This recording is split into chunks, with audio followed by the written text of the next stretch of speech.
ఆయనకి ముందు అసలు గుగ్గుల అన్న పేరు కలపలేదు. కలయనాయనారు ఆయన పేరు. అమృతఘటేశ్వరుడు ఉన్న క్షేత్రంలో పుట్టారు ఆయన. ఆయన పేరు కలయ.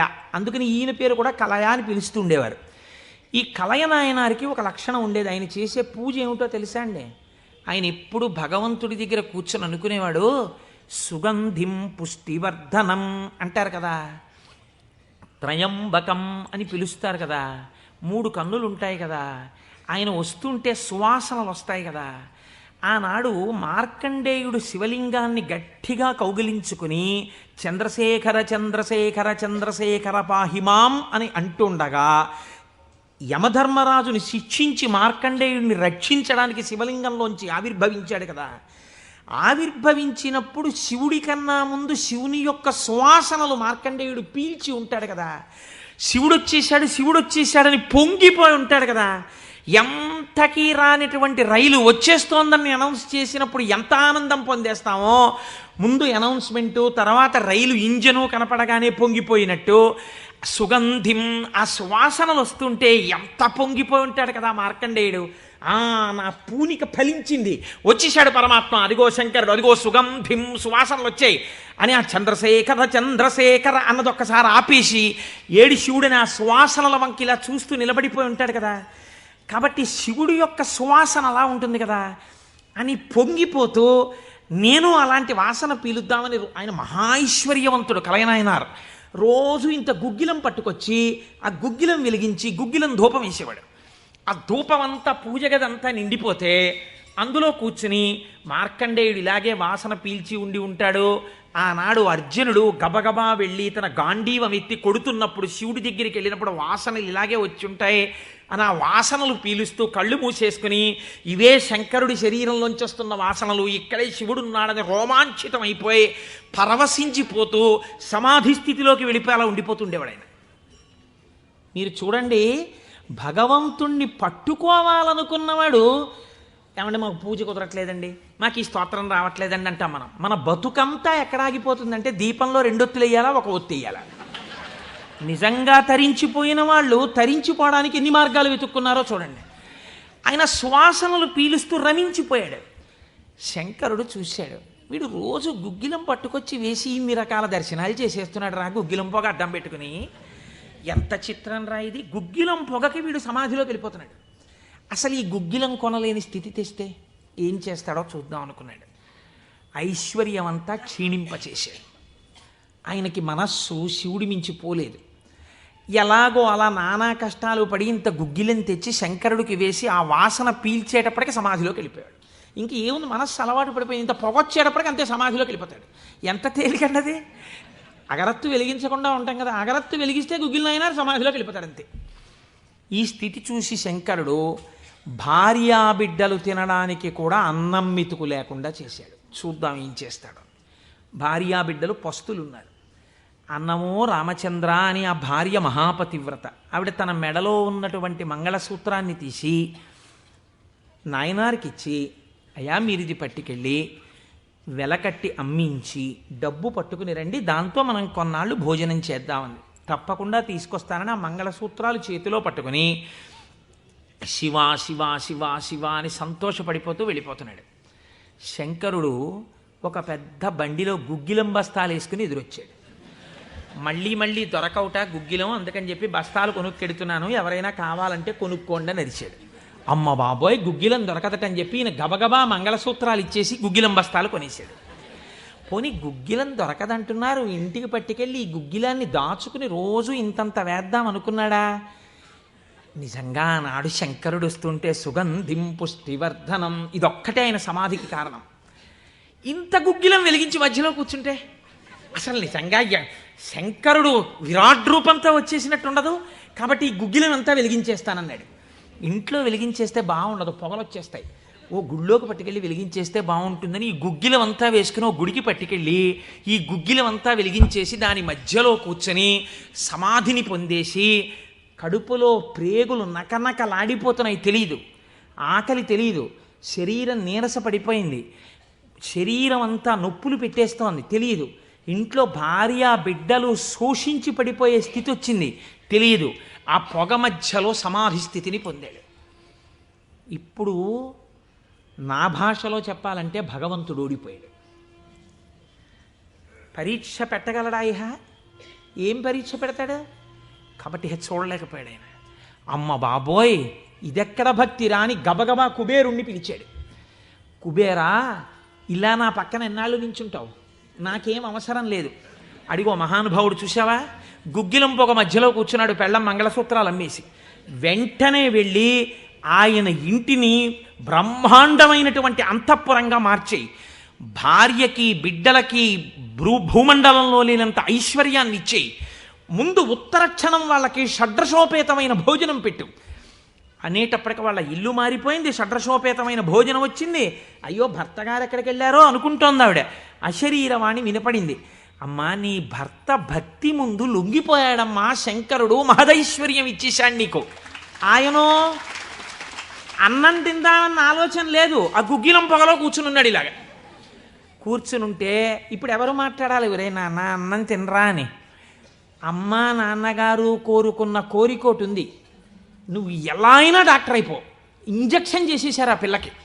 3 ఏళ్ళు అయిపోయినా, 4 ఏళ్ళు అయిపోయినా, 21 ఏళ్ళు వచ్చేసినా, ఇప్పుడు నేను ఎంబీబీఎస్ చదివితే రేపు పెళ్లి కొడుకు దొరుకుతాడా అని కూడా చూసుకోకుండా తల్లిదండ్రుల కోరిక తీర్చడం కోసమని వ్యగ్రతతో చదివేసిన పిల్లలా ఇప్పుడు ఆ తల్లిదండ్రులే వచ్చి చూసే అన్నం తినవే, అలా చదవకే ఆరోగ్యం పాడైపోతుంది అన్నట్టు ఎవడు పరీక్ష పెట్టాడో వాడే దిగొచ్చాడు.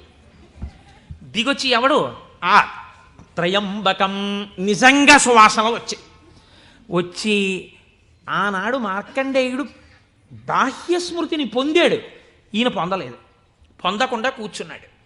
ఇప్పుడు ఆ పరబ్రహ్మం ముట్టుకోవలసి వచ్చింది. ఇలాగా ముట్టుకుని కదిపాడు. ఓయ్ కలయా కలయా అని పిలిచాడు. పిలిస్తే ఆయన గభాలన బాహ్య స్మృతిని పొంది అబ్బా శంకరుడు వచ్చేసాడన్నాడు. నిజంగా కనపడితే ఇలా అరుపులు కేకలు ఉండవు. కందులంబట నీరు కారిపోతూ ఆ స్వామి పాదాల మీద పడిపోయి ఏ సుగంధిం పుష్టివర్ధనం అన్నాడో ఆ సువాసన పీలుస్తూ అలా పడిపోయి ఉండిపోయాడు. శంకరుడు భుజాలు పట్టుకుని లేపి, ఒరే నాన్న, నువ్వు ఇంటికి వెళ్ళింత అన్నం తినరా, నా కడుపు నిండుతుంది, తొందరగా బయలుదేరరా నాయన, ఇక్కడ ఎన్ని నైవేద్యాలు పెట్టినా నాకు వంట పట్టట్లేదురా, నువ్వు ఇలా పడిపోతే తొందరగా వెళ్ళరా బాబు, నీకు ఎక్కడ లేని ఐశ్వర్యం ఇచ్చేశాను, కావలసినంత గుగ్గిలం వేసే, ముందు వెళ్ళి అన్నం తినన్నాడు. అప్పుడు ఆయన ఇంటికి వెళ్ళాడు. ఇంటికెళ్ళి షడ్రశోపేతమైనటువంటి భోజనాన్ని నాయనార్ స్వీకరించాడు. దీన్ని గుగ్గిల నాయనార్ అంటారు పెరియ పురాణంలో. ఎందుకంటే శివపురాణం చెప్పుకుంటూ నాయనార్ల చరిత్రని అనుసంధానం చేసి ఉత్తరాయణ పుణ్యకాలంలో నాయనార్ల గురించి వింటే పార్వతీ సహితుడైనటువంటి ఆ పరమశివుడు పొంగిపోయి పరవశించిపోతాడు. అందుకే లౌకికమైన ఉదాహరణలు మానేసి అవసరమైన చోట నాయనార్ల చరిత్రలే కలిపేద్దాం. ఇలా 63 మంది నాయనార్ల గురించి నేను చెప్పగలిగితే నా జన్మధన్యం అయిపోతుంది అని ఒక నాయనార్ని కలిపాను ఇవాళ. కనుక ఒకనాడు ఒక విచిత్రం జరిగింది. భక్తి అంటే ఎంత చిత్రంగా ఉంటుందో చూడండి. ఈ గుగ్గిల నాయనార్ జీవితంలోనే ఆ పక్కనే ఉన్నటువంటి రాజ్యంలో ఒక శివలింగం ఒకటి ఉంది. ఆ శివలింగం మొన్నను మేము కంచి వెళ్ళాం. కంచి వెళ్ళినప్పుడు శివలింగం ఇలా ఉంటుంది, గొట్టంలాగా కింద వెడల్పుగా ఉంటుంది, పైకి వెళ్ళే కొద్దీ సన్నగా ఉంటుంది. అటువంటి శివలింగం ఒకటి బాగా ఎత్తుగా ఉన్నటువంటి పీఠం మీద ఉంది. ఒక చిన్న పిల్ల ఆ శివలింగం దగ్గరికి వెళ్ళింది. అరమరిక తెలియని పిల్ల. ఆ పిల్ల వెళ్ళి చేతిలో ఒక తుమ్మి పువ్వు పట్టుకుని వెయ్యాలనుకుంది. ఆ పీఠం పట్టుకుంది, ఎగిరింది, ఎక్కింది, అందలేదు. ఆ పిల్ల ఏడుపు మొదలెట్టింది. ఏడుపు మొదలెట్టి శివా శివా నువ్వు నాకు అందట్లేదు, పువ్వు ఎలా వేయనంది. శంకరుడు ఆ భక్తికి పరవశించిపోయాడు. ఇది భగవంతుడు దేనికి కట్టుబడతాడు? ఆ భక్తికి కట్టుబడతాడు. వెంటనే ఇలా ఉన్న శివలింగం ఇలా వంగిపోతే ఆ పిల్లకేం తెలుసు? శివలింగం వంగిపోయింది నా కోసం అన్నది. చిన్నపిల్ల పొంగిపోయి తప్పట్లు కొట్టేసి కాసేపు ఆడేసి 2 పువ్వులు వేసేసి వెళ్ళిపోయింది ఆ పిల్ల. మరునాడు యథాలాపంగా అనేక శివలింగాలు ఉంటుంటాయి కదా గుళ్ళో. ఈ శివలింగం వంగడంలో లోపలున్న శివలింగం కూడా వంగిపోయింది. అర్చక స్వామి చూసి భయపడిపోయాడు. ఇదేమిటి శివలింగం ఇలా వంగిపోయిందని మహారాజుకు తెలిసింది. ఇది ఏదో అరిష్టం జరుగుతుంది, శివలింగం వంగింది ఏమిటని భయపడ్డారు. ఈ శివలింగానికి వంపు దిద్దిలా పైకి తీయాలి. వాళ్ళకి ఉన్న తెలివితేటలు ఏమిటంటే ఈ వంగిపోయినటువంటి శివలింగానికి పెద్ద పెద్ద ఇనప గొలుసులేసి ఏనుగులకు కట్టి లాగించారు. ఇన్ని ఏనుగులు ఇనపగులు ఇవన్నీ నేను పుక్కిట పురాణాలు నా సొంతంగా చెప్తున్నాను అనుకుంటున్నారా? ఈ దేవాలయాలు ఉన్నాయి ఇప్పటికీ. నా జీవితంలో ఈశ్వరుడు అనుగ్రహిస్తే ఎప్పటికైనా ఈ 63 నాయనార్ల శివాలయాలు దర్శనం చేయాలని నా కోరిక. ఈ వంగిపోయిన శివలింగాన్ని ఇనప గొలుసులో పెట్టి ఏనుగులు లాగుతుంటే గొలుసులు తెగిపోయాయి. శివలింగం వంపు దిద్దబడలేదు. ఇది ఎవరో గుగ్గిల్ నాయనారికి చెప్పారు. శివలింగం వంగిందిట, ఇనప గొలుసులేసి లాగుతున్నారట, లాగుతుంటే గొలుసులు తెగిపోతున్నాయిట. ఆయన ఎంత బాధపడిపోయి కింద పడి ఏడిచి దొల్లేశాడు. శంకరా, మీ కంఠానికి ఇనప గొలుసులేసి ఏనుగులతో లాగారా? ఎంత ఒరిసిపోయిందో ఆ కంఠమని. అంతే, విన్న చోటు నుంచే పరిగెత్తి పారిపోయాడు పక్క రాజ్యానికి. పారిపోయి గుళ్ళోకి వెళ్ళి అన్నం లేదు, నీళ్లు లేవు, ఒగరుస్తూ ఒంటి నిండా చెమటలు పట్టుకుని, ఈశ్వర, మీకు జరిగినటువంటి అపరాధం నా శరీరమునకు పొందేటటువంటి ఖేదంతో పోవాలని మీ వంపు దిద్దడం కాదు, మీ వంపు దిద్దడానికి మీకు ఇనప గొలుసు లేచి లాగినప్పుడు మీ కంఠం నొక్కుకుని ఉంటుంది, ఆ శిక్ష నేను అనుభవిస్తానని ఒక గొలుసు, తన మెడలో ఉన్నటువంటి గొలుసుని శివలింగపు వంపుకేసి గట్టిగా లాగాడు, తన కంఠం ఒరిసిపోయి తెగాలని. తన కంఠం తెగలేదు, శివలింగం వంపు ఇలా పైకి లేచిపోయింది. ఆ వంపు దిద్దినటువంటి వాడు గుగ్గిల నాయనారు. ఇప్పుడు మీరు నాకు చెప్పండి, బ్రతికున్న నాళ్ళు గుగ్గిల నాయనారు ఏం చేశాడు డబ్బు సంపాదించడానికంటే ఎవ్వరికీ తెలియదు. ఇంట్లో పర్సులోంచి 10 రూపాయలు తీస్తే 1000 రూపాయలు మళ్ళీ ఇంకో రూపంలో వచ్చేస్తుండేవి. అంత చిత్రంగా ఆయన మహదైశ్వర్య సంపన్నుడై, అందుకే అంటారు శాస్త్రంలో, ఐశ్వర్యము కావాలన్నవాడు శివారాధన చెయ్యాలి. శివారాధన అపారమైన ఐశ్వర్య హేతువు. అందున దక్షారామం లాంటిదైతే గొప్ప భోగస్థానం కూడా. అంత ఐశ్వర్యంతో జీవిస్తూ శివభక్తిని విడిచిపెట్టలేదు. శివభక్తితో ఐశ్వర్యంలో ఉన్నాడు. అంత్యమునందు తేలికగా శరీరం విడివడి హాయిగా పరమశివుని యొక్క పాదములలో కలిసిపోయాడు. ఇప్పుడు మీరు చెప్పండి, అమరకోశంలో మహానుభావుడు అమరసింహుడు శివశబ్దానికి సజ్జనుల యొక్క మనస్సు రమించేటటువంటి స్వరూపము కలిగిన వాడు అని శివశబ్దానికి అర్థం చెప్పడంలో ఎంత గంభీరమైన అర్థం ఉందో మీరు చూడండి. శివశబ్దము సజ్జనుల యొక్క మనసు రమించు స్థానము. ఎలా రమిస్తుంది, దేనివల్ల? దానికి ఈ కారణం ఆ కారణం అని చెప్పడం కుదరదు. మీకు మనస్సుంటే, భక్తి ఉంటే ఒక్క కారణం చాలు. ఏదో ఒక కారణంతో శివుని యందు మనసు రమిస్తే వాడికి సమస్తమైనటువంటి ఐశ్వర్యము కలుగుతుంది. ఇహము నుండి పరము వరకు, మోక్షము వరకు పొందగలడు. కాబట్టి అటువంటి స్థితిని ఇయ్యగలిగినది. 3వ నిర్వచనంలో అంటారు, చేతే సజ్జన మనస్వితివా, సాధువుల యొక్క మనస్సు యందు తానుండువాడు. ఇప్పటి వరకు సాధువులు తమ మనస్సు శివుని యందు పెట్టారు. ఇప్పుడే స్థితి కెడతట.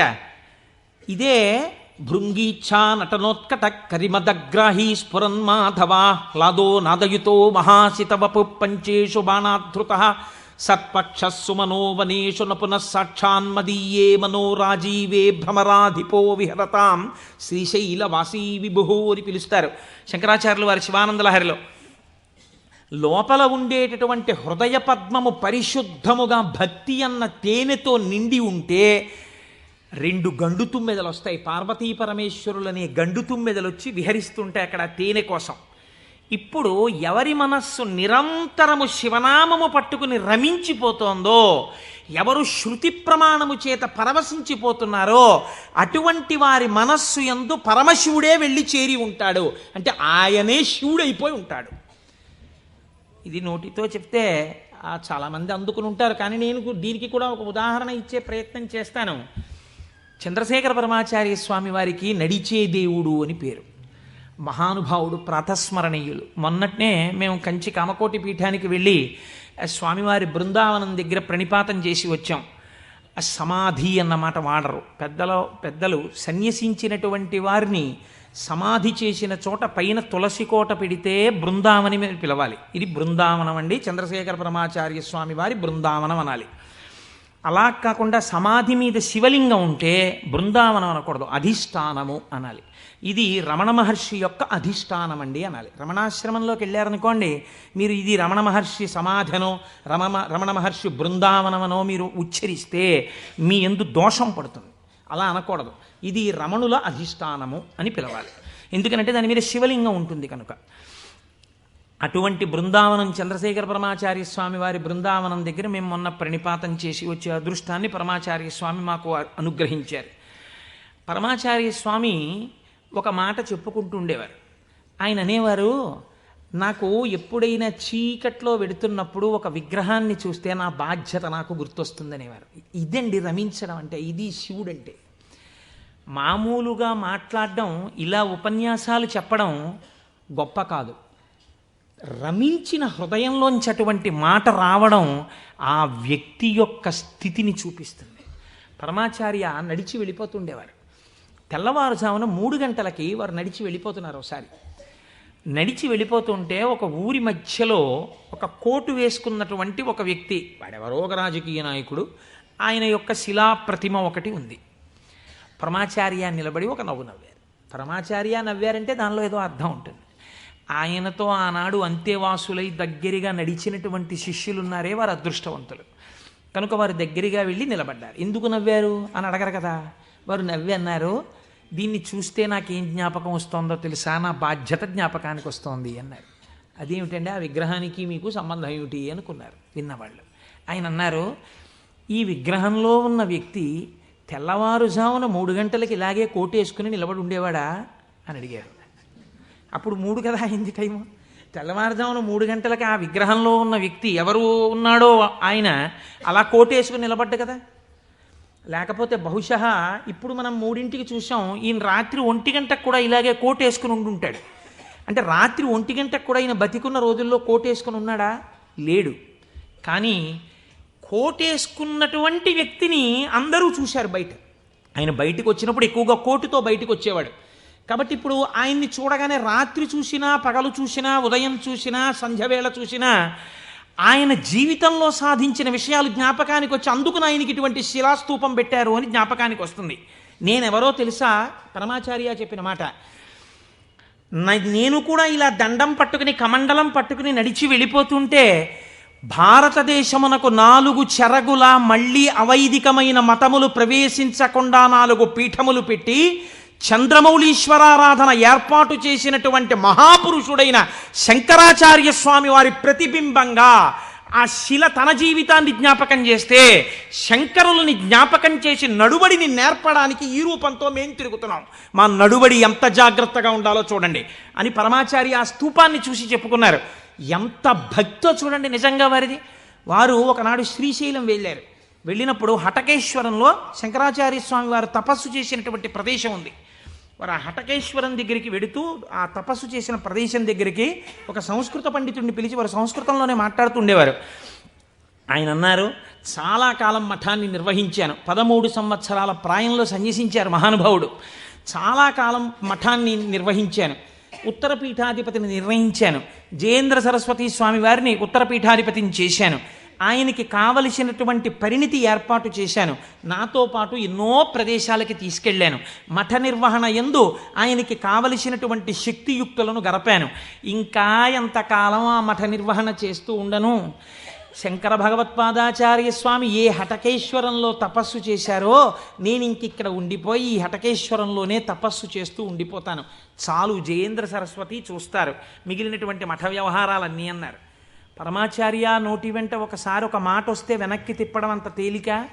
ఆనాడు వారు హటకేశ్వరంలో ఉండిపోకుండా ఎంత మందో వెళ్ళి బతిమాలితే వారు మన ఆంధ్రదేశానికి వచ్చి పర్యటన చేశారు. ఆ సమయంలో చూడండి, ఎంత మఠాధిపత్యం ఉన్నా, శంకరాచార్య స్వామి వారి పరంపరాగతమైనటువంటి పీఠానికి ఆధిపత్యంలో ఉన్నా, ఇలా అడుగేస్తే జగద్గురు చంద్రశేఖర పరమాచార్య స్వామి వస్తున్నారని రోడ్లకి ఇరుపక్కల కొన్ని వేల మంది నిలబడి నమస్కారాలు చేసి నీరాజనాలు ఇచ్చినా వారికి దానికన్నా హటకేశ్వరంలో కూర్చుని శ్రీశైల మల్లికార్జునుడి గురించి తపస్సు చేసుకోవడం, జపం చేసుకోవడం ఇష్టంగా అనిపించింది.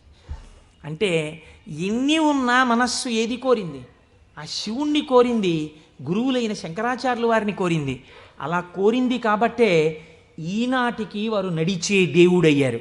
అందుకే ఈ శివమహాపురాణం చిట్ట చివరిలో బహుశः ఆంధ్రదేశంలోనే కని విని ఎరుగని రీతిలో పార్వతీ కళ్యాణం మనం చెయ్యబోతున్నాం కాకినాడ పట్టణంలో. కాకినాడ పట్టణం సువర్ణాక్షరాలతో లిఖింపబడిందండి. మనం అందరం కలిసి ఇక్కడి నుంచి కొన్ని వేల కార్డులు పోస్ట్ చేశాం తరిగొండ వెంగమాంబ గారి గురించి. అది తిరుమల తిరుపతి దేవస్థానంలో నిస్సందేహంగా కదలిక తీసుకొచ్చింది. కె విశ్వనాథ్ గారిని పిలిచి సదస్సు నిర్వహించి నాకు పేపర్ కటింగ్స్ వచ్చాయి తిరుపతి నుంచి. తరిగొండ వెంగమాంబ గారి బృందావనాన్ని సందర్శనీయ స్థలంగా తిరుమల తిరుపతి దేవస్థానం మార్చబోతోంది. మనం చేసినటువంటి ఒక మంచి పనికి వేసిన విత్తనం మనకి పేపర్లు అక్కర్లేదు, మన పేర్లు వెయ్యక్కర్లేదు.